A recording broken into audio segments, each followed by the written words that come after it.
So namaskar bro, welcome to my channel alljobsassamese লৈ so আপোনালোকৰ বহুতৰে ভাইটি ভন্টিয়ে এইবাৰ মেট্ৰিক পৰীক্ষা দিছিলে so তেখেতলোকৰ কাৰণে এইটো ভিডিও বনাইছো so আপোনালোকে এই ভিডিওটো যাতে শেয়াৰ কৰে আপোনালোকৰ ভাইটি ভন্টিলৈ বা তেখেতলোকৰ পৰিয়াললৈ so এই মেট্ৰিক পৰীক্ষা দিয়া ক্যান্ডিডেট কিনিয়ে বহুত ৰিজাল্টৰ কাৰণে অপেক্ষা কৰি আছে so তাৰ কাৰণে এটা আজি আৰ্টিকেল আহিছিলে আসাম ট্ৰিবিউনত so তাৰ পৰা এই ভিডিওটো বনাইছো মই so আমাৰ এনে যোনটো মেট্ৰিক পৰীক্ষাৰ ৰিজাল্টৰ হেতু আপোনালোক পিছুৱাই দিছিল আপোনালোকে গম পায় সবে কোভিড-19 ৰ কাৰণে so ইয়াৰ ৰিজাল্টৰ যোনটো আজি আসাম ট্ৰিবিউনত এটা আৰ্টিকেল আহিছিল তাত কৈছিল যে আপোনালোকৰ যোনটো সেভাৰ আছিলে ৰিজাল্টৰ ডেট 15 মে আছিলে কিন্তু কোভিড-19 ৰ কাৰণে পিছুৱাই দিয়া হৈছে আৰু এতিয়া যোনটো নতুন ডেট এটা দিছে সেভাই হেতু মই কৈছো আপোনালোকলৈ আৰু ৰিজাল্টৰ ডেট দিছে আপোনালোকৰ জুনৰ 15 তাৰিখে আৰু তাতো কিন্তু কথা এটা আছে হেতু ডিপেন্ড কৰিব আপোনালোকৰ এতিয়া যোনটো সিচুৱেচন চলি আছে মহামাৰী চলি আছে আমাৰ তাত সো তাৰ ওপৰত ডিপেন্ড কৰিয়ে সেভাই এইটো ডেট দিছে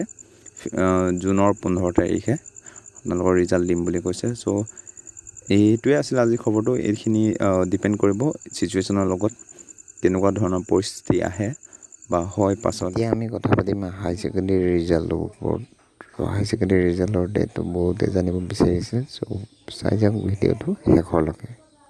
ভিডিওটো আপোনালোকে হয়তো আপোনালোকে মোৰ চেনেল প্ৰায়ভাগ হাই সেকেন্ডাৰী পাস কৰা মানুহ বা গ্ৰেজুৱেচন কমপ্লিট কৰা মানুহে আছে সো তেখেতলোকে আপোনালোকৰ ভাইটি ভন্টিলৈ বা আপোনালোকৰ ফ্যামিলি মানুহলৈ আপোনালোকে যদি আছে কোনবা দিয়া তো তাত তেখেতলোকলৈ শেয়াৰ কৰি দিব ভিডিওটো আজি মই ভিডিওত আপোনালোকক লাইভ দেখুৱাম যে গুগলত কি দেখুৱাইছে মেট্ৰিকৰ সাৰ্চ কৰিলে বা কি কৈছে মেট্ৰিকৰ হাই সেকেন্ডাৰী বিষয়ে সাৰ্চ কৰিলে সো হেখিনি সকলো কথা আপোনালোকে গম পাব সব চাই যাওক সো পাছ মই এটো গুগলটো খুলি থোৱা আছিল মোৰ সো মই ইয়াত সাৰ্চ কৰিম আসাম হাই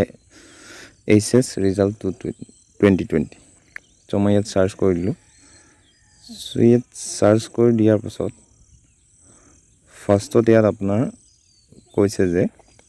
Assam HS result according to media report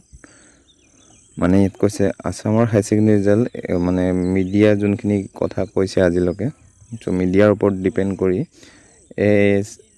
ASSEC Assam high secondary education কাউন্সিলৰ will declare second year result 2024 all stream সকলো স্ট্ৰীমৰ কাৰণে হয় তো আৰ্টস হক সায়েন্স হক কমাৰ্চ হক